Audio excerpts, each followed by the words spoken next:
Hello ladies and gentlemen, I'm Emmanuel, your regular presenter for these tutorials for the best school management software in Cameroon, Silva School Master.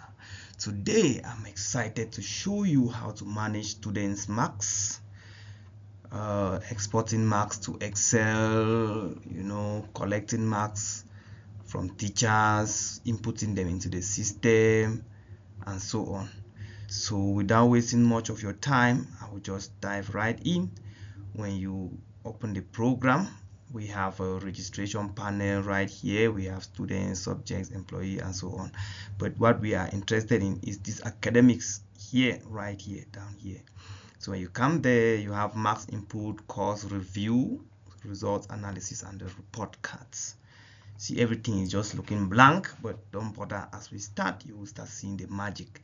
So we will start from this course review.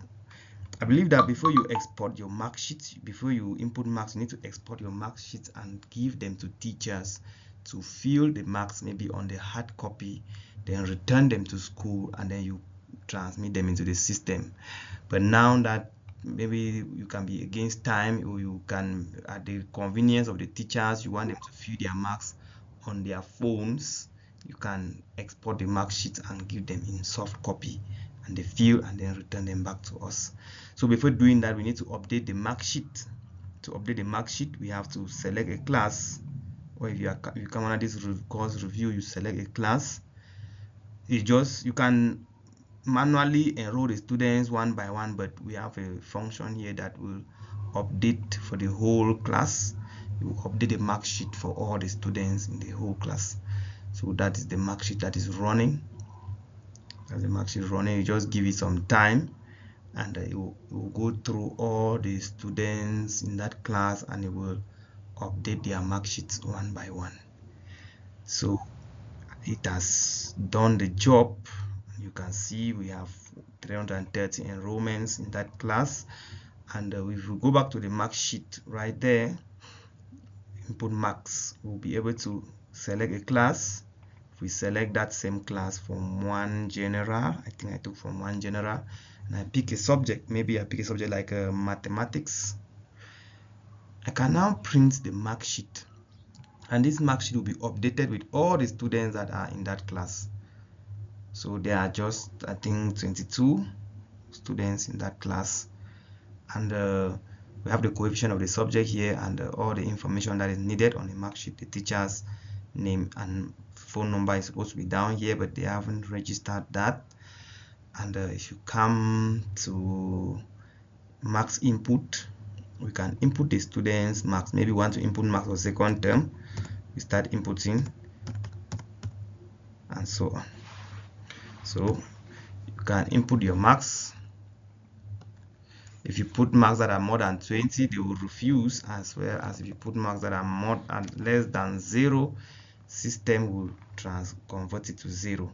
So I'll put I'll just put, if I put 5, it will turn to red. So marks that are below pass marks are showing in red, and so on.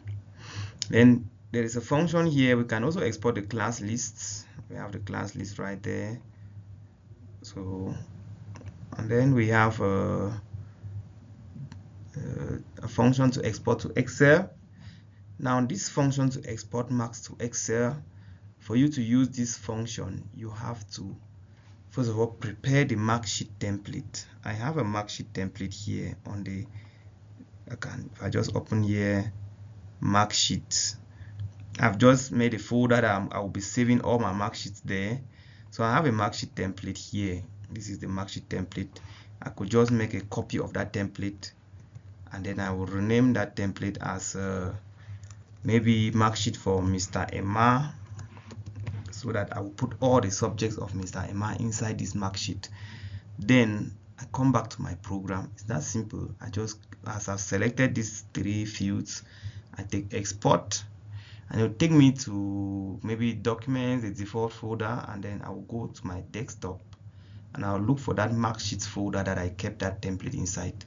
So I have the template right here, mark sheet template, Emma, So Mr. Emma is the one teaching mathematics in Form 1 General. So I will send the mark sheet for mathematics into that template for Mr. Emma, and I'll just give it some time, just a few minutes. Write that mark sheet to Excel. Then I can add another subject. Maybe Mr. Emma is also teaching physics in Form 1 General, because math teachers, they mostly teach physics.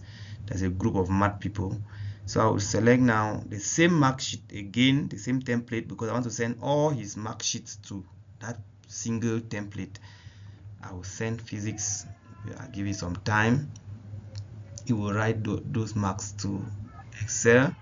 Then I can pick another. I can put as many subjects. Maybe computer science is also teaching computer science.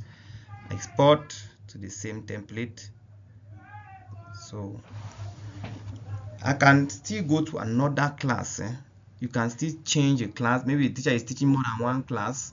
I could just change the class here. Maybe I take a Form 2 General, mathematics also in Form 2 General.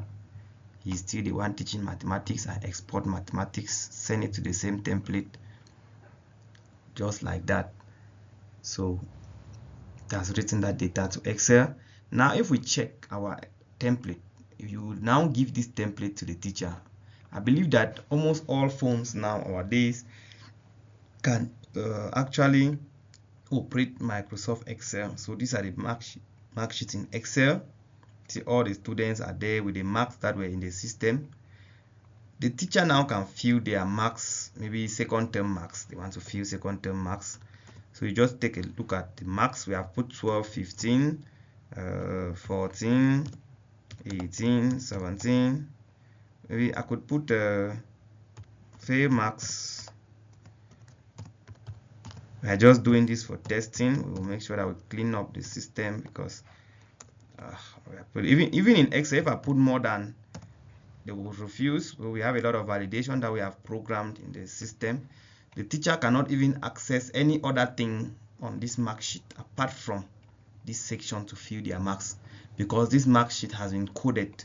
The teacher cannot just do anyhow with it. So this mark sheet is for Form 1 General, and it is computer science. So take note, we have inputted a few marks for computer science. So we assume that the teacher has finished filling all these mark sheets, right? And then returns the mark sheets to you. I will just save that, and then I'll close Excel. I'll assume that the teacher has brought back this mark sheet to us.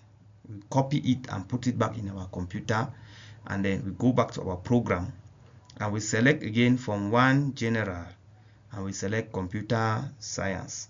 We want to import marks for computer science. Remember, we enter some marks under second sequence for computer science. I will no, not that. I will take a import this time around. I want to import the marks for computer science. I select the teacher who is teaching computer science, the template of that teacher, and I take OK. It will process and it will import the marks. And you see all those marks that we entered in Excel, they are back in our system without any stress, no errors, as long as the teacher has inputted their marks on this Excel template correctly. As long as these marks here are correct as per the teacher, all the marks will come into the system without any error. So this is the best way to prevent errors with students' marks. Then the second method to manage student marks to prevent errors before we even get to report cards, you can, after importing the marks, or after you even input the marks yourself, let me see, because you can also input the marks one by one. Let me take Form 1 General. You start picking the subjects and inputting the marks yourself in the system. Like the administrator can still manually input their marks. After you input those marks, you know that human beings are bound to make errors. So you must make an error with one student or the other. You can come to this result analysis. Then you pick a class from 1 General. Maybe let's just take first term. Then we submit.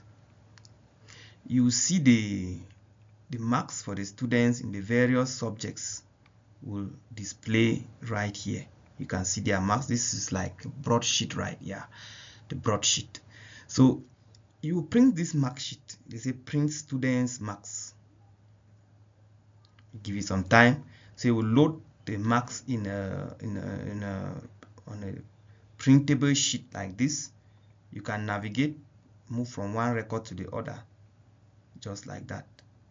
So there are just few students in that class. So you print this thing and then you paste it maybe on a notice board. Then you tell the students to go and verify their marks.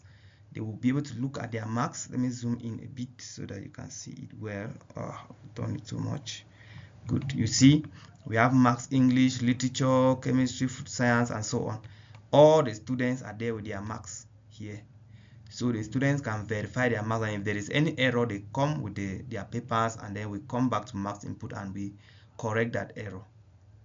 Then there is the mark sheet, also the broadsheet for class council. We can take it. We can take the broadsheet for class council. Maybe first term, we submit that. Then you print the broadsheet. So it's almost the same. It's almost looking the same, but you see that we have a few things here that are on the broadsheet that were not on the mark that we published for the students to check. So we have the student average, number written, number pass, percentage pass. Then we have their various subject and their marks right there. Then this way, on the last page, you will have subject performance. We have subject performance right here. How many students wrote English language? 20. How many passed? 19. How many wrote French? 20. How many passed? 17. Percentage pass for each subject, class average, and so on. So we have all that data on the broadsheet that you can use. You can facilitate.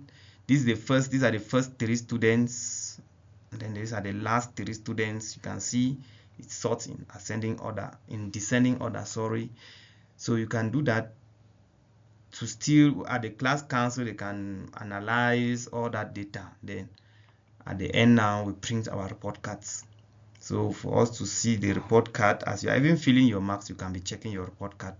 The students' averages are here. Don't bother about this hash signs. Is like the value is greater than the space of this cell. So I will just pick a class from one general. It will show the marks and the averages of the students for the class, that entire class. I can print the whole class. So I can take let me check this one, this report card. Okay, we have this report card design. This is the first design of the report card. You have sub averages right here for general subjects, for professional subjects. Then we have the grand analysis down here, student average position out of this, class average, and so on. Then we have the more advanced design right here. You can see it looks a bit complex. So we still have the same sub averages here, but down here we have some more interesting things. We have first term average. We have more stuff down here, more analysis about the student, and so on. So some schools prefer this one to this one, but I think I like something that is just simple and nice for the students. So that is it, guys. Thank you very much. I believe that the system is at the level now that can satisfy any school. This is just for secondary. We have the one for primary, we have the one for university, and it is so reliable. You know, we have so many schools that are using it, so it's not something that you can be skeptical taking the system. If you have not taken our system, then you are missing out something really great. Just get to us. Our number will be at the bottom of this post. Get to us, maybe on WhatsApp or direct calls. We discuss. Our system is given annually at the price that we are going to negotiate that price, and I believe that we are going to satisfy you. And thank you very much for your time. It's been a very long tutorial. Stay blessed.